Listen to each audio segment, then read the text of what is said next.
에서 믿음의 선조들이 자기 자녀들에게 유언으로 축복을 하는데 그 섭리를 현재에 이르러서도 완벽하게 해석하지 못한다고 저는 생각합니다. 왜냐하면 그 대표적인 스토리가 바로 이삭의 둘째 아들 야곱이 형 에서의 축복을 가로채는 그런 대목입니다. 형 에서의 장자권을 속에서 빼앗고 그것도 모자라서 눈이 어두운 그 아버지 이삭을 속에서 장자에 대한 축복마저도 차지함으로써 축복 저편에 있던 야곱이 축복 이편으로 넘어오는 그런 계기가 됐다는 것이죠. 이삭의 그 축복을 한번 보겠습니다. 우리가 글자가 보이면 함께 읽으면 좋겠습니다. 창세기 27장 28절에서 29절 말씀입니다. 하나님은 시작. 하나님은 하늘의 이슬과 땅의 기름짐이며 풍성한 곡식과 포도주를 내게 주시기를 원하노라. 만민이 너를 섬기고 열국이 내게 굴복하리니 너가 형제들의 주가 되고 내 어머니의 아들들이 내게 굴복하며 너를 저주하는 자는 저주를 받고 너를 축복하는 자는 복을 받기를 원하노라. 에스라고 생각하며 한 이삭의 이 축복을 야곱이 받은 것입니다. 그리고 야곱이 그 축복을 받은 후에 에스가 뒤늦게 들어와 보니 이미 아버지 이삭으로부터 동생 야곱에게 축복이 다 건너간 상황이었습니다. 아버지 이삭에게 통곡하면서 자기에게도 축복해달라고 에스는 애원을 합니다. 그것이 창세기 27장 38절인데 에스의 통곡이 이렇습니다. 내 아버지여, 아버지 빌복이 이 하나뿐이니까 내 아버지여 내게 축복하소서, 내게도 그리하소서라고 하며 에스는 이삭에게 매달립니다. 그러나 이삭이 에스에게 줄 수 있는 것은 저주와도 같은 계시였습니다. 내 주소는 땅의 기름짐에서 멀고 또 내리는 하늘 이슬에서 멀 것이라 라고 계시를 하는 것입니다. 우리가 보통 이 편이라고 하면은 나와 가까운 그리고 좋은 편이라고 우리는 이야기합니다. 그리고 저 편이라면은 나와 먼 그런 나쁜 편이라고 흔히 우리는 인식을 하고 있습니다. 이 이삭의 축복의 계시대로 야곱은 축복의 저편에서 이쪽으로 건너왔고 그것으로 인해서 이스라엘 12지파의 조상이 되는 12아들을 놓고는 축복의 통로가 됩니다. 그러나 에스는 축복의 이편에 있다가 오히려 저편에 거주하게 되며 유리하는 민족이 되어서 나중에 유대민족을 섬기다가 흔적도 없이 사라지는 그런 민족이 되어버리는 것이죠. 하나님께서 계시로 함께한 부모의 축복이 얼마나 중요하고 또 능력이 있는지를 알게 하는 대목입니다. 오늘 가나안 땅에서 정복전쟁을 마친 이스라엘이 그 정복한 지역과 또 왕을 나열하는데 그 땅이 축복의 이쪽 편과 저쪽 편으로 나뉘어져 있다는 사실입니다. 그것은 하나님의 계시이기도 했습니다. 여리고성과 아이성을 정복한 이후에 가나안 남부 연합군을 하나님의 초자연적인 그 능력에 힘입어서 선멸한 이스라엘은 이제 가나안 땅에서의 마지막 전쟁이라고 할 수 있는 강력한 북부 연합군과의 전쟁을 7년이라는 긴 세월 동안 치르면서 완전한 가나안 정복을 이루어냈습니다. 물론 게릴라전과 같은 지역적인 전투가 남아 있었지만은 그 땅을 분배하기에는 아무 문제가 되지 않았습니다. 그동안 정복한 땅과 또 성들을 열거하는 가운데 먼저 요단 동편 땅과 그 왕 이름을 나타내고 그 이후에 요단 서편 땅과 왕들의 이름들이 나옵니다. 그런데 여기서 우리는 미묘한 그러나 그 결과는 너무나 엄청난 차이가 있음을 우리는 발견해야 합니다. 그것은 바로 요단강을 경계로 축복 안에 있는 땅과 축복 저 너머에 있는 땅을 구별했다는 것입니다. 오늘 저는 축복 저편의 땅이라는 제목으로 하나님의 축복 저 너머에 있는 그 사람들은 어떤 모습으로 사는지, 또한 축복 안에 있는 자는 또한 어떤 모습으로 사는지 3500년 전에 이 말씀이 우리에게 능력으로 나타나기를 함께 도전하고자 합니다. 첫 번째, 하나님의 축복 너머에 있는 자. 그들은 하나님이 약속하지 않은 땅에 살고 있다는 것입니다. 오늘 본문 6절 말씀 우리가 한 목소리로 다시 한번 읽어보겠습니다. 여호와의 종 모세와 이스라엘 자손이 그들을 치고 여호와의 종 모세가 그 땅을 르우벤 사람과 갓 사람과 므낫세 반지파에게 기업으로 주었더라. 하나님께서 애굽의 종노릇하던 이스라엘 백성들을 이끌어내어서 가나안 땅을 차지하게 하시면서 400년 전 하나님께서 아브라함에게 하신 그 약속이 이제 실제로 이루어지고 있었습니다. 그 언약을 신화나 전설의 한 부분으로 취급하면서 또는 전혀 그 말씀과 관계하지 않았던 이스라엘 백성들을 하나님께서는 인도해내시고 또 광야에서 그들에게 성막을 짓게 하시고 하나님의 기적과 이적들을 보이십니다.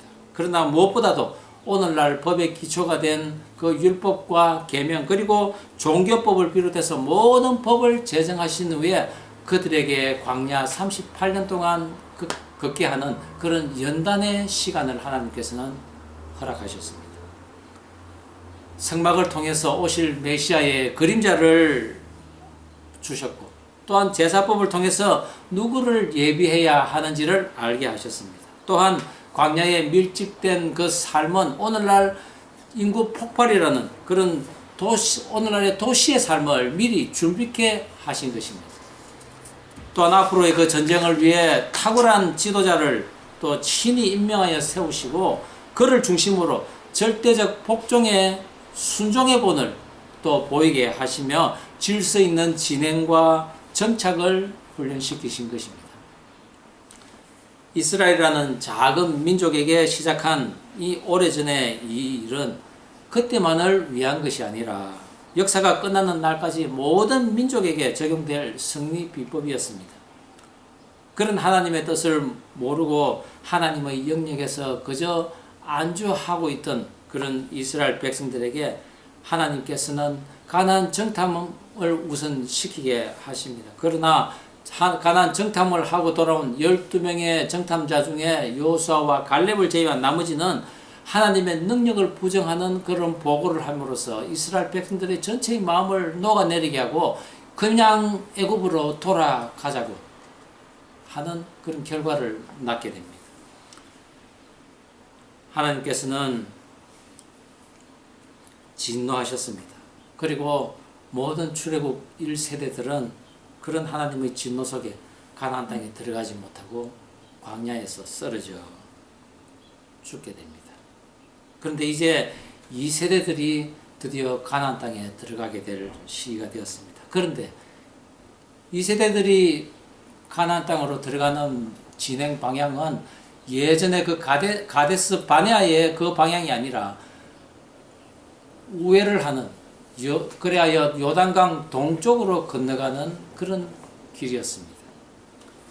그 여정 중에 에돔과 모압 그리고 암몬 족속은 에스와 롯의 후손이라고 그들은 너희의 형제들이니 그들과 싸우지 말라는 하나님의 말씀대로 그들은 그 땅을 우회하여 올라갑니다. 그런데 그 땅을 우회하는 중에 또 다른 족속들을 만납니다. 그것이 바로 시혼과 옥입니다. 그들은 아모리 족속이었습니다. 그러나 하나님께서는 그들과도 애초에 싸울 그런 계시를 하지는 않았습니다. 왜냐하면 그들에게도 화친을 먼저 청하게 했던 것입니다. 그것이 바로 민수기 21장 21절입니다. 우리가 한 목소리를 한번 읽어보겠습니다. 이스라엘이 시작. 이스라엘이 아모리 왕 시온에게 자자를 보내어 가로되 우리로 당신의 땅을 통과하게 하소서. 우리가 밭에 쓰든지 포도원에든지 들어가지 아니하며 운문물도 공히 마시지 아니하고 우리가 당신의 지경에서 다 나가기까지 왕의 대로로만 통행하리이다. 무엇을 의미합니까? 원래 이 요단 동편 땅은 하나님의 약속하신 땅의 영토는 아니었다는 것입니다. 그런데 이스라엘의 통행을 거부하면서 그 빌미로 싸움을 걸어온 이 아모리 족속들, 이스라엘과 싸움 끝에 다 진멸되고 맙니다. 그런 후에 이스라엘 백성들이 그 땅을 봅니다. 그런데 그 땅이 너무나 기름지고 초목이 우거진 그런 땅이었다는 것이죠. 그때 약속 밖에 있던 자들이 그 땅을 자기들에게 달라고 합니다. 바로 에스의 유전자가 흐르는 야곱의 장자인 루벤, 그리고 레아의 시녀인 그 실바의 장자인 갓, 그리고 요셉의 장자인 므낫세 그 반 지파였습니다. 모두가 나름대로 그 장자의 몫을 차지하려고 했던 그런 탐욕자의 모습이었던 것이죠. 그리고 더 나아가서 우리는 이 땅을 차지하겠으니 요단을 건너가지 않겠다고 하며 모세의 격렬한 그 분노가 일어나기도 했습니다.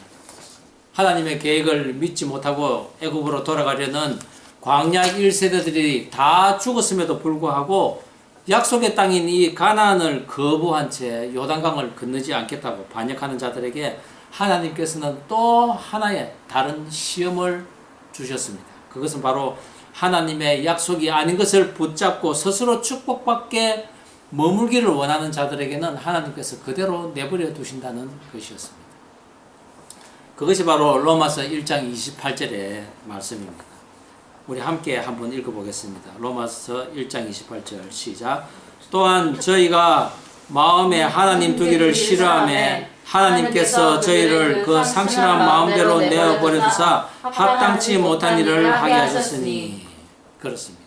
하나님께서는 그들을 그대로 내버려 두시고 또 그들은 요단 동편 땅을 차지하게 됩니다. 그런데 이와 유사한 사건이 이미 있었습니다. 가축이 많아서 서로 그들의 목자들이 다투고 또 그들이 함께 있기가 너무 힘들어서 서로 따로 떨어지기로 했습니다. 그들이 바로 아브라함과 아브라함의 조카 롯이었습니다.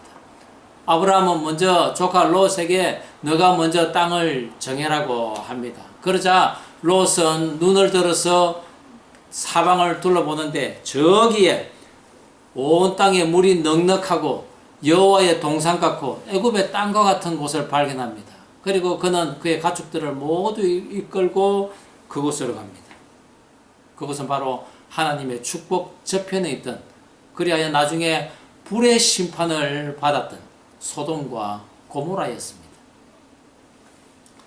성도라고 불리는 우리들도 진행해야 할 방향과 때, 그리고 정착해야 할 위치를 잘 감지하고 또 분별해야 합니다.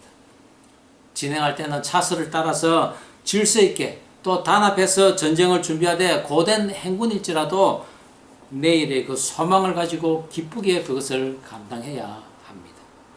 그렇지 않은 자들의 대부분은 좋아 보이는 곳이 있으면 그것을 즉시 취하여서 그 자리에 눕고 뒹굴면서 거기에서 안주해 버린다는 것입니다. 그리고 그들은 무엇을 선택하든지 그가 취하는 것을 하나님께서는 그냥 내버려 둠으로써 마침내 축복의 저쪽을 움켜쥐고 그것을 차지하는 요단 동편의 탐욕자와 같은 모습으로 살아간다는 것입니다. 하나님께서 아브라함에게 주시겠다고 한 약속의 땅은 애굽 강에서부터 큰 강 유브라데스 강까지였습니다. 그런데 거기에는 이 요단 동편 땅은 들어가지 않았습니다. 사진을 한번 볼까요?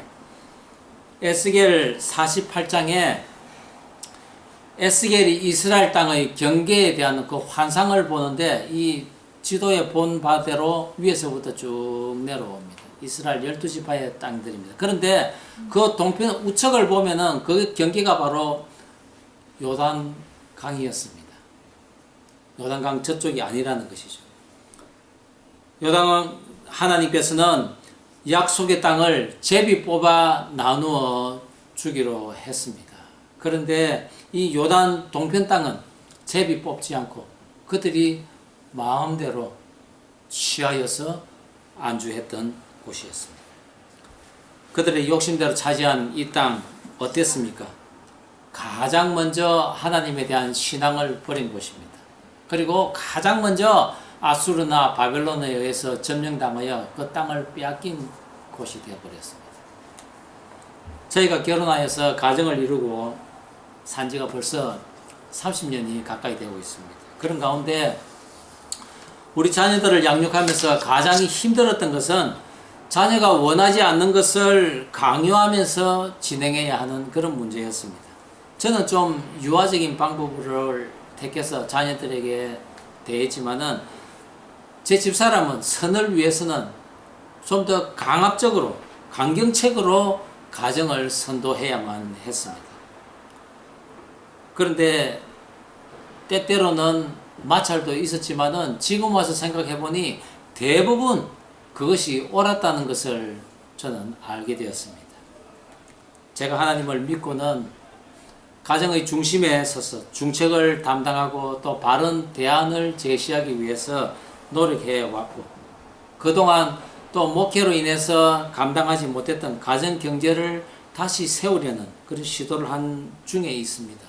이런 모든 과정 속에서 저는 성경에서 배운 대로 성막이신 그 하나님을 의지하며 나아갈 때와 또 멈출 때, 그런 때를 분별하려고 합니다.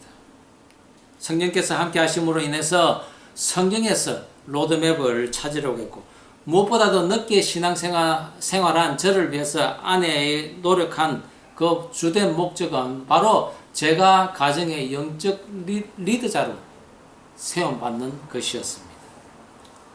축복의 저편의 땅은 형제족을 해하지 않기 위해서 우애하다 만난 그 악인과 다투다가 얻은 그런 전리품이라 하더라도 그것이 하나님이 주시기로 약속한 땅이 아닌지 반드시 그들은 분별해야만 했던 것입니다.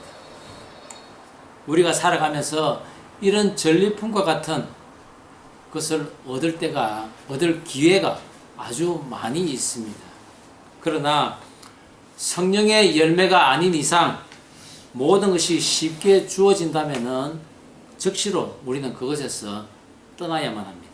만약 거기에 안주한다면은 우리들도 모두 축복의 저편에서 살게 되는 그런 인생 된다는 것을 유념하시고 하나님의 약속의 땅에서 살아가기를 애쓰는 저와 여러분 되기를 주의 이름으로 축원합니다. 두 번째는 하나님의 축복 안에 있는 자들입니다. 하나님의 축복 안에 있는 자는 하나님과 함께 많은 전쟁에서 승리하는 자들입니다. 오늘 본문 7절, 8절 그리고 24절을 한번 읽어보겠습니다. 시작. 여호수아와 이스라엘 자손이 요단 이편 곧 서쪽 레바논 골짜기의 바알갓에서부터 제일 올라가는 곳 한락산까지 쳐서 멸한 그 땅의 왕들은 이러하니라. 그 땅을 여호수아가 이스라엘의 지파들에게 구분에 따라 소유로 주었으니 곧 산지와 평지와 아라바와 경사지와 광야와 네겝 곧 헷 족속과 아모리 족속과 가나안 족속과 붓 족속과 히위 족속과 여붓 족속의 땅이라. 디르사 왕이요 모두 31 왕이었더라. 오늘 본문은 요단 동편 땅 그리고 왕 두 곳을 언급한 이후에 요단강 이편 즉 약속의 땅에서 점령한 왕과 성을 기록하는데 그 왕들이 무려 31 왕이었습니다. 이스라엘 백성들이 요단강 동편을 차지하는 데는 얼마 걸리지 않았습니다. 그런데 요단 서편 땅을 차지하기까지는 약 7년이 걸린 오랜 전쟁이었다고 했습니다. 그러나 보다 중요한 것은 이 길고 많은 전쟁을 치렀지만 이 전쟁 기간 동안 패한 적은 한 번도 없었다는 것입니다. 다 승리를 거두었습니다. 31명의 그 왕과 그 성들을 나열한 것은 하나님의 크신 능력을 나타내는 동시에 그 하나님의 약속의 성취를 증명하는 것이라고 할 수 있습니다. 더 나아가서 하나님께서는 이스라엘 백성들에게 어떤 은혜를 또한 주셨는데, 그것은 31의 그 성을 함락시키는 동안, 그 오랜 기간 동안 이스라엘 백성들이 하나님과 함께 했다는 것입니다. 그것은 곧 하나님과 교제한 시간이라고 할 수가 있습니다. 하나님께서는 그 오랜 기간 그것을 다 이겨낸 이스라엘 백성들에게 그 가나안 땅을 나누어 주는 큰 상급을 주신 것입니다. 그렇다면 그 축복의 땅은 어떤 모습이었을까요? 모세가 죽기 전에 이스라엘 12지파들에게 축복을 내리는데, 그 중에 요셉에게 한 모세의 축복이 있습니다. 그것이 그 땅을 가장 자세하게 확실하게 나타내는 모습이었습니다. 우리가 그 땅이 어떻는지 한번 읽어보겠습니다. 신명기 33장 13절에서 16절까지입니다. 시작. 여호와께 대하여는 일렀으되 원하건대 그 땅이 여호와께 복을 받아 하늘의 보물인 이슬과 땅 아래에 저장한 물과 태양이 결실하게 하는 성물과 태음이 자라게 하는 성물과 옛산의 좋은 산물과 영원한 작은 언덕의 성물과 땅의 성물과 거기 충만한 것과, 이것이 바로 축복의 이편 땅에 거주하는 자가 받을 복이었습니다. 요셉은 어려서부터 아버지 그 야곱의 말을 잘 듣고 또 그 말씀대로, 아버지 말씀대로 잘 바르게 산 그런 유일한 아들이었습니다. 그러다 보니 특별히 아버지 야곱의 사랑을 독차지했는데, 이것을 못마땅히 한 그 형들은 그 요셉을 너무나 미워했습니다. 그러나 요셉은 결코 그 형들이 하는 악을 따라하지 않았습니다. 결국은 왕따를 당해서 죽을 지경에까지 이르게 됩니다. 그러나 그런 요셉에게 하나님께서는 세상을 통치하는 그 하늘의 그림자를 꿈으로 보여주셨습니다.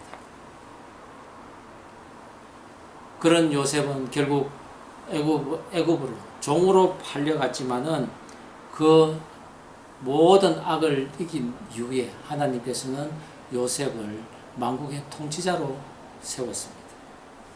13년이라는 노예의 그 연단의 시간을 하나님과 함께함으로 지략에는 탁월하게 하고, 또한 전국을 돌며 통치해야 하는 그런 체력을 준비시키는 노동을 또 하게 했습니다. 그러나 그 노동 결코 나쁜 것은 아닙니다. 오늘날 우리에게도 노동은 반드시 필요합니다. 그렇게 하나님과 오랫동안 성실한 교제의 삶을 산 요셉에게 하나님께서는 장차로 있을 계시를 보여주셨는데, 그것이 바로 요셉의 유언에서 나타납니다. 창세기 50장 25절에 요셉이 또 이스라엘 자손에게 맹세시켜 이르기를 하나님이 반드시 당신들을 돌보시리니 당신들은 여기서 내 해골을 메고 올라가겠다 하라 하였더라. 형들의 악을 이기고 애굽의 악을 이기고 또 세상 즉 사단의 저쪽을 이긴 요셉은 430년 후에 출애굽할 것을 유언으로 계시한 것입니다. 그리고 죽어서라도 축복의 이편 땅에 있기를 원했던 요셉의 모습을 우리는 볼 수가 있습니다. 하나님께서는 축복의 이편에 편입되는 방법을 후손에게 전한 이 요셉을 통해서 오늘날 모든 성도들에게 그것을 또 가르쳐 주신 것입니다. 저는 이 성경 이야기가 오늘을 살아가는 저와 또한 저희 자녀들, 그리고 장차로 있을 후손들에게도 계속된다고 믿습니다. 이 위대한 이들은 온전한 믿음을 소유하지는 못했지만은 하늘의 축복이 얼마나 위대한지를 알고 취하기를 소망하며 부단히도 노력했던 그 아버지 야곱의 축복으로 시작되었다는 것을 우리는 알아야 합니다.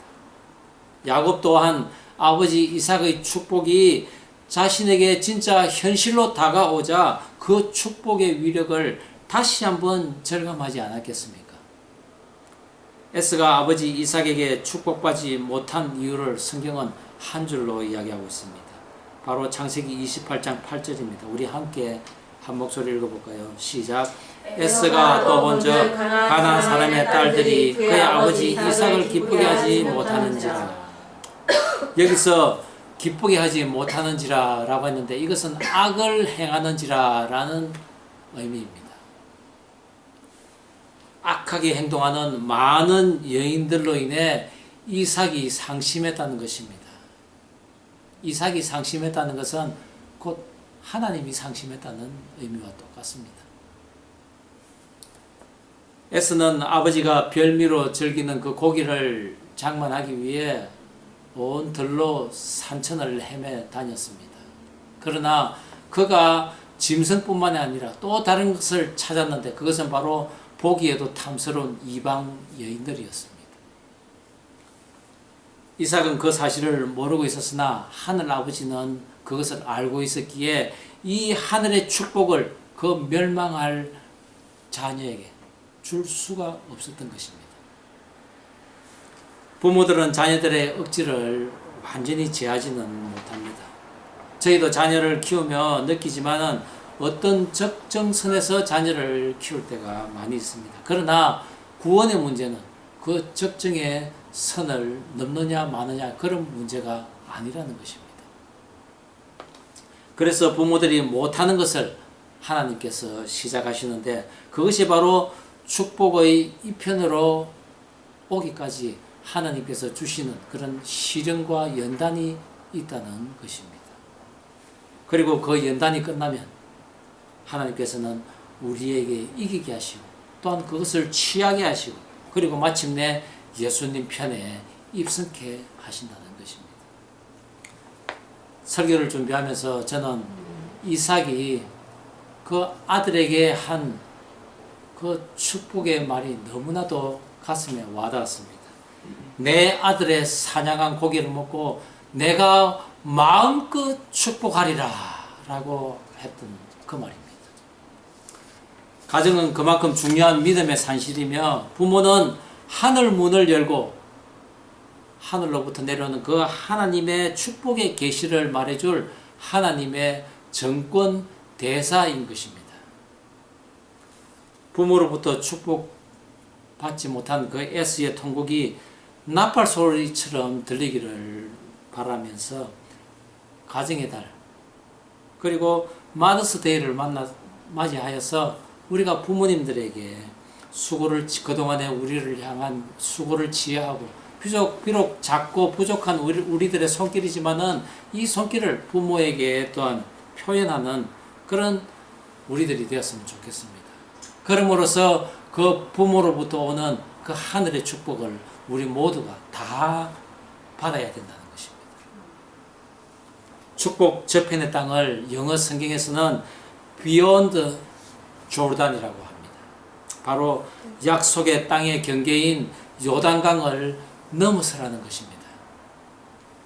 인간의 눈에 한계로만 바라보는 그 땅이 아니라 예수님께서 오시고 그리고 올라가신 그 하늘 방향으로 침노하는 그런 믿음을 소유하는 그리하여 직접 이 땅에 오셔서 축복의 경계선이 되신 그 예수님을 영접함으로써 우리가 그 예수님 계신 축복의 이편에 다 함께 서서 주님 주시는 축복을 받는 저와 여러분 되기를 주의 이름으로 축원합니다.